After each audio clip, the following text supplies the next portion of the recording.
Todos sabemos que armar y elegir los componentes de una PC es complicado. Puede ser que no sepas por dónde empezar o cómo elegir los componentes. En todo caso, llega a estar el lugar indicado. Yo soy Fran y en este video vas a aprender a cómo elegir los componentes de tu PC gamer. ¡Comencemos! Empecemos por saber qué es lo que ustedes quieren. Hay tres variantes principales que existen en el gaming, que son resolución, hercios y gráficos. Les voy a dar un concepto básico de las tres para que puedan elegir de la mejor manera y así saber qué componentes necesitan. Empecemos por la resolución.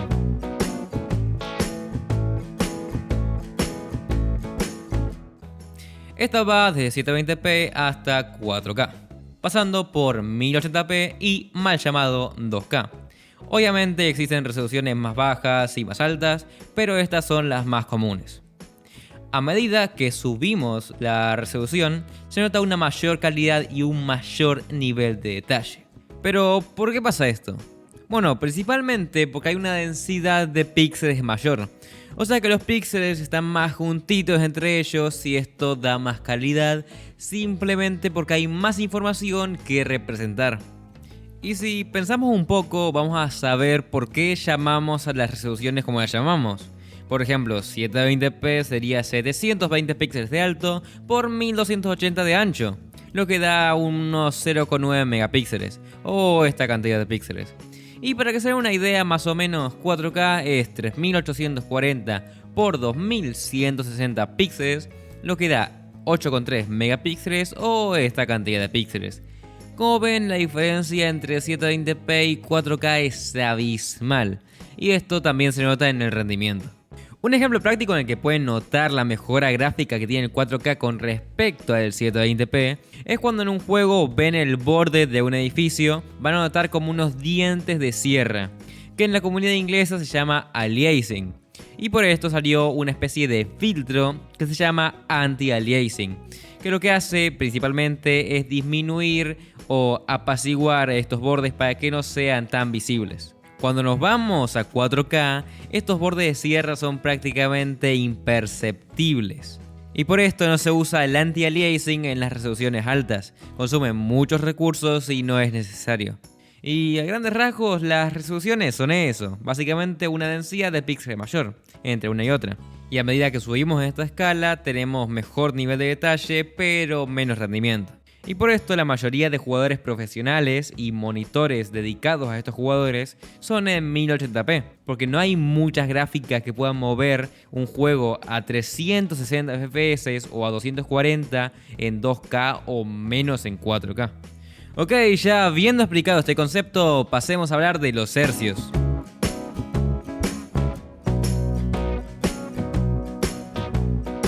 Los hercios es la cantidad de fotogramas por segundo que puede representar una pantalla. 60 hercios sería 60 fps, 120 hercios 120 fps y así. Por ejemplo, aunque tengamos 200 fps, si nuestro monitor es de 60 hercios, solo vamos a ver 60 fps. Y lo mismo pasa a la inversa. Si tenemos un monitor de 144 hercios pero solo llegamos a 100 fps, lo estaríamos desperdiciando. Y hablando de monitores, las ventajas principales que tenemos al comprar un monitor de altos hercios es una mayor fluidez y un tiempo de respuesta menor. Aunque esto último no es tan significativo, pero si vas a jugar eSport a nivel profesional, podrías ir pensando en comprar uno. Ok, ya teniendo claro qué son los hercios y para qué sirven, pasemos con los gráficos.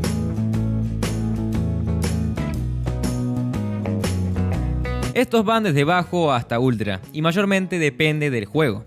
Por ejemplo, si jugamos juegos de historia, los FPS no son tan importantes, entonces podemos subir los gráficos y tener una mejor experiencia visual. Pero en caso de un eSport, es mejor tener más FPS que mejores gráficas. Bueno, creo que con esto ya quedó todo bastante claro, me sorprende que lo haya podido explicar en menos de 5 minutos, así que si pueden darle like, suscribirse, muy bien, y sigamos con los componentes.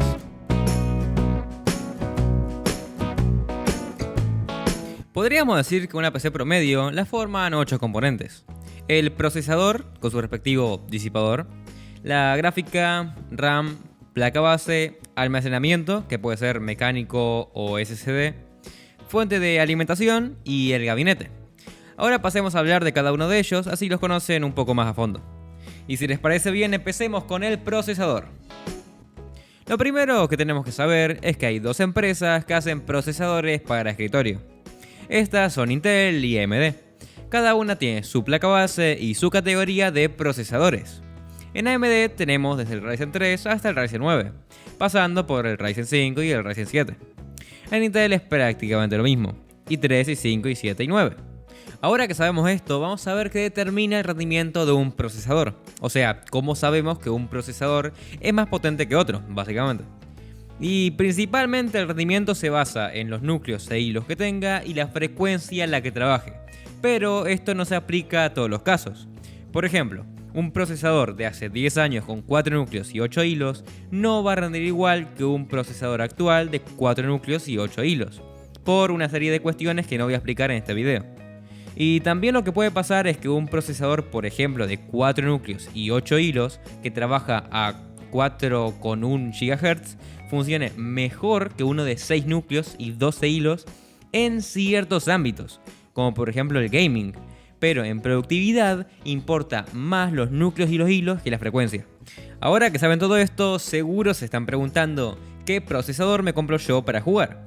Y bueno, esta pregunta tiene muchas variantes, como por ejemplo qué juegos van a jugar o qué gráficas le van a poner a su PC. Pero principalmente, para el gaming lo mínimo e indispensable son 4 núcleos y 4 hilos. Todo lo que esté por encima de eso suele ser bastante bueno.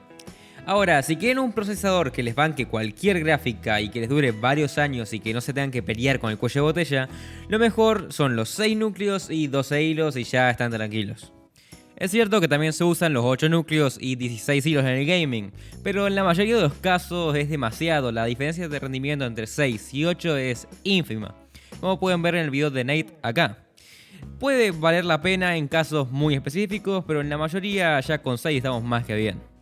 Y ya para ir cerrando, les voy a dar un par de tips para que puedan elegir un procesador que se adecue a ustedes. Para que se den una idea, la situación en la que más va a sufrir un procesador es en bajas resoluciones y muchos FPS. O sea que si ustedes quieren jugar a Counter-Strike, por ejemplo en 720p y a 240 FPS, van a tener que invertir bastante en un buen procesador para poder exprimir su gráfica y que no esté ahí al 70%. Ahora, si nos vamos a su contraparte, o sea la mejor situación en la que puede estar un procesador, es en altas resoluciones y pocos FPS. O sea que si por ejemplo queremos jugar a The Witcher 3 en 4K con todos los gráficos al máximo y a 30 FPS, el procesador va a estar literalmente en un cumple, va a estar entre el 10% y el 30%. Nada que ver con lo que va a estar en Counter-Strike. Y todo esto que les dije es más o menos para que se guíen un poco, pero siempre antes de comprar un componente, vean los benchmarks. Que los benchmarks son básicamente pruebas que se le hace a un componente para ver qué tal rinde. En este caso con un procesador, vean qué tal rinde con la gráfica que le van a poner y con los juegos que van a jugar. Si ven que rinde bien, cómprenlo, no hay ningún problema. Pero identifiquen si hay cuello de botella. El cuello de botella básicamente es si el procesador está al 100% y la gráfica al 70%, o sea que el procesador no puede aprovechar de manera correcta la gráfica. Eso nunca tiene que pasar. Y bueno, eso es todo lo que tienen que saber sobre los procesadores. Ahora pasemos a hablar de los disipadores. Los disipadores es la forma por la cual se enfría un procesador. Existen 4 tipos, de los cuales 2 son los más comunes. Tenemos en primer lugar los 100% pasivos. Estos son los que más calientan, pero también los que menos ruido hacen porque literalmente no tienen nada mecánico funcionando. Luego están los convencionales disipadores por aire.